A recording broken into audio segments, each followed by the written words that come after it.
دل میں اٹھنے والی آوازیں ہیں وہ بھی سنتا ہے۔ ایک صحابی آئے، یا رسول اللہ، میرا باپ میرا پیسہ مجھ سے پوچھے بغیر ہی خرچ کرتا۔ بات تو قانون کی اس نے ٹھیک کی تھی کہ اگر بیٹے کی کمائی ذاتی باپ کی طرف سے نہ ہو، ذاتی محنت مزدوری کر کے ہو، تو باپ کو اجازت لے کے خرچ کرنا چاہیے، قانون یہ ہے۔ اس نے آ کے شکایت کر دی تو آپ نے اس کو بلوایا۔ جب اسے پتا چلا کہ میرے بیٹے نے میری شکایت کی تو ان کو بڑا غم ہوا۔ تو عرب تو پیدائشی شاعر ہوتے تھے، ماں کا دودھ چھوڑتے تھے اور شعر کہنا شروع کر دیتے تھے، عرب کا ماحول ایسا تھا۔ تو انہیں جب پتا چلا کہ میرے بیٹے نے میری شکایت کی تو ان کو رنج ہوا، تو انہیں کوئی شعر کہے، زبان سے نہیں، دل میں، دکھ میں آ کر اشعار کہے۔ جب یہ آئے نا مسجد میں تو جبریل پہلے آ چکے تھے۔ یا رسول اللہ، اللہ تعالیٰ فرما رہے ہیں کہ آپ ان کا کیس بعد میں سنیں، اس سے کہیں وہ شعر سنا جو تیری زبان پہ تو نہیں آئے پر اللہ نے سن لیا۔ میرے اللہ کی نظر کیسی ہے بتایا ہے، میرے اللہ کا سننا کیسا ہے بتا رہا ہوں۔ آئے ہائے، تو آپ نے کہا اچھا بھائی تیرا معاملہ تو ہم سنتے ہیں، لیکن پہلے تو بتا کہ وہ کون سے اشعار ہیں جو تو نے دل ہی دل میں کہے، زبان پر نہیں ہے اور اللہ نے اسے عرشوں پہ سنا ہے۔ وہ کہنے لگا یا رسول اللہ، ہم تو پہلے ہی آپ پہ ایمان لائے ہیں، پر روز ہی ہمارا ایمان بڑھ جاتا ہے اس قسم کی چیزوں سے کہ آپ کا رب کیا طاقتور رب ہے، جس نے میرے دل کی دھڑکنوں میں اٹھنے والی آواز کو بھی سن لیا۔ میں نے تو زبان سے ایک لفظ نہیں کہا تھا۔ آپ نے کہا تو سنا کیا کہا تھا؟ اور یہ ایک آدمی سوچ رہا ہے، آپ جتنے بیٹھے ہو سب اپنے دلوں میں پتہ نہیں کیا کیا سوچے جا رہے، وہ سب پر نظر کیے ہوئے، سب کو دیکھ رہا ہے، سب کو سن رہا ہے۔ کیا کہا تھا؟ کہا جی میں نے کہا تھا غزوتک مولودا ومنتک یافعا تعل بما اجنی علیک وتنہل واذا ضاقتک بالسقم لیلۃ لم ابت لسقمک الا ساہرا اتململ کأنی انا المطروق دونک بالذی طرقت به دونی فعینی تہمل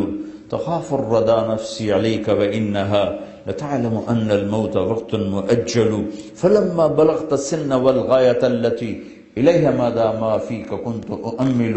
جعلت جزائي غلظة وفظاظة كأنك أنت المنعم المتفضل فليتك إن لم تر حق أبوتي فعلت كما الجابر يفعل فأوليتني حق الجوار ولم تكن علي بمال دون مالك تبخل۔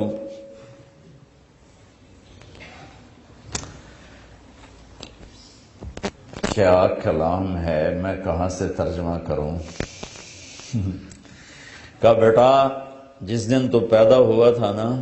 اسی دن سے ہم نے اپنے لیے جینا چھوڑ دیا تھا۔ ہائے ہائے ہائے، ایک پیو دی فریاد سنو تسی، بچے بھی بیٹھے ہو، پیو بھی بیٹھے ہو،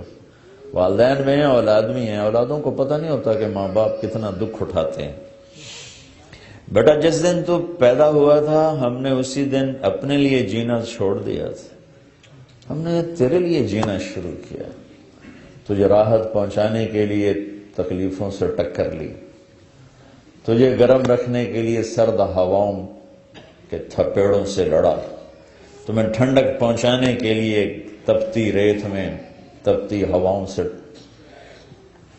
ٹکر لی، تجھے سلانے کے لیے ساری ساری رات جاگا، تجھے کھلانے کے لیے اپنا پیٹ کاٹا، تجھے خوش رکھنے کے لیے غموں کو سینے سے لگا لیا، تمہیں سکھ پہنچانے کے لیے دکھوں سے صلح کری کہ تو خوش رہے، تو خوش رہے، تیری خوشی دیکھنے کے لیے اپنے آپ کو مشقت کی چکی میں پیس کے رکھ دیا۔ اور جب کبھی تو بیمار ہوتا تھا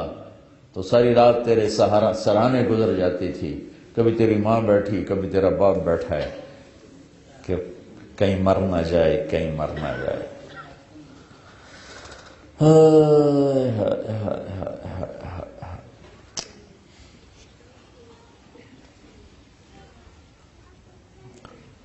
اور حالانکہ موت کا وقت تو مقرر ہے، اپنے وقت پر ہی آنا ہے، لیکن تیری بیماری ہزاروں شک پیدا کر دیتی تھی،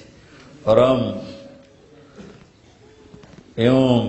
تیرے سرانے بیٹھ کر کبھی تیرے رب کو پکارتے، کبھی دوا دارو کی طرف بھاگتے، کبھی اللہ کو پکارتے، کبھی ڈاکٹروں کے پاس جاتے کہ ہمارا بچہ بچ جائے، حالانکہ موت نے تو وقت پر ہی آنا ہوتا ہے، لیکن تیری بیماری ہمیں تڑپا دیتی، رلا دیتی، پگھلا دیتی، گھلا دیتی۔ اس طرح دن رات کی چکی چلی، زمانے کی گردش نے میری ہڈیوں کا رس نکالا اور تیری ہڈیوں میں ڈالا، میرے بال سفید ہوتے گئے، تیری جوانی پروان چڑھتی گئی، اور دن رات کی مشقت نے تیری کمر کو سیدھا کیا، میری کمر کو ٹیڑھا کر دیا، تو طاقتور بن گیا، میں لاٹھی پہ آ گیا، تیری جوانی ایک درخت بن گئی سرسبز، اور میری زندگی کے درخت کے سارے پتے جھڑ گئے۔ تو مجھے خیال آیا کہ جیسے میں اس کی انگلی پکڑ کے چلتا تھا، اسے کندھے پہ بٹھا کے چلتا تھا، اسے گود میں لے کے بیٹھتا تھا، اس کو ہاتھوں پہ اٹھا کے چلتا تھا، اس کو بیٹھ کے اس کے کپڑے بدلتا تھا، اس کو کھانے کھلاتا تھا، اس کو اسکول چھوڑنے جاتا تھا، اسکول سے لینے جاتا تھا۔ تو اب میری کمر جھک گئی ہے، تو اب یہ میری لاٹھی بنے گا، میں اس کے ہاتھ پکڑ کے چلا، اب یہ میرا ہاتھ پکڑ کے چلے گا، میں اس کا آسرا بنا، اب یہ میرا آسرا بنے گا۔ لیکن میرا بیٹا تیری تو آنکھیں سر پر چلی گئی، ماتھے پہ چلی گئی، اور تو مجھے ایسے دیکھنے لگا جیسے میں تیرا باپ نہیں، تیرا نوکر ہوں۔ تیری آنکھوں کے تیور بتانے لگے کہ شاید میں تیرا باپ نہیں۔ تو میں تنہائی میں بیٹھ کے سوچنے لگا کہیں میں نے خواب تو نہیں دیکھا تھا کہ میں اس کا باپ ہوں، چونکہ اس کا رویہ تو یہ بتا رہا ہے کہ میں نوکر ہوں، یہ مالک ہے، اور میں اپنے 30 سالہ خواب کو جھٹلاؤں یا اس کو دیکھوں؟ تو پھر مجھے خیال آیا کہ ہاں واقعی یہ مالک ہے، میں نوکر ہوں، لیکن نوکروں کو بھی تو کوئی نہ کوئی پوچھ ہی لیتا ہے بیٹا۔ ارے مجھے نوکر سمجھ کے ہی پوچھ لیتے، مجھے پڑوسی سمجھ کے پوچھ لیتے، ایک پڑوسی سمجھ کر ہی میرا حال پوچھ لیتے،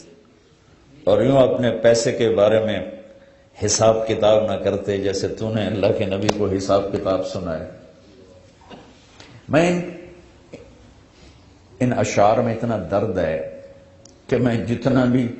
تعبیر لاؤں نا، میں اس کو ادھر شفٹ نہیں کر سکتا۔ آپ اس سے اندازہ لگاؤ جو ہم بتانے لگا ہوں کہ اللہ کے نبی کا روتے روتے برا حال ہو اور داڑھی آنسوں سے تر ہو، اتنا روئے کہ داڑھی آنسوں سے تر ہو۔ تو میں ان کو کیسے اردو میں کیسے لاؤں؟ ایک درد بھری فریاد ہے، درد بھری فریاد کا ترجمہ نہیں ہوا کرتا، الفاظ تھوڑے جے دس دیو بھئی اے آندہ پہ، درد کو کہاں سے پیش کروں؟ اس درد کی تعبیر دے رہا ہوں کہ میرے نبی داڑھی آنسوں سے تر ہو کے، تو آپ نے ان کے بیٹے کو ایسے گریبان سے پکڑا اور یوں جھٹکا دیا کہ دفع ہو جا، اٹھ جا، میری نظروں سے دور ہو جا، انت ومالک لابیک، تیرا سب کچھ تیرے باپ کا ہے۔ بتانا تو میں یہ چاہ رہا تھا کہ میرا اللہ سننا کتنا طاقتور، سننے کتنا طاقتور دیکھنے والا ہے، پھر ہم اس کو للکارتے ہیں کبیرہ گناہوں کے ساتھ، اور پھر وہ ہمارے اوپر پردے ڈال دیتا ہے، پتہ نہیں لگتا کس لوگوں کی نظر میں وہ بڑا شریف چودھری صاحب، نواب صاحب، مولانا صاحب، اور اللہ کی نظر میں بدماش ہے، تو اللہ اس کی رات کو دیکھتا ہے کہ کیسے گزری، اللہ اس کے دل کو دیکھ رہا ہے کیا سوچ رہا ہے، اللہ اس کی نظر کو دیکھ رہا ہے، کیوں دیکھ رہی، کدھر دیکھ رہی، کیا دیکھ رہی۔ میں قربان جاؤں، صبح اٹھتے ہیں کسی کو پتہ نہیں لگنے دیتا کہ رات کیسے گزری، دن کیسے۔ اس لیے میرا اللہ گلہ کرتا ہے، ابن آدم اذکرک وتنسانی، میرے بندے میں تو تمہیں یاد رکھتا ہوں، تو ہی مجھے بھولتا ہے۔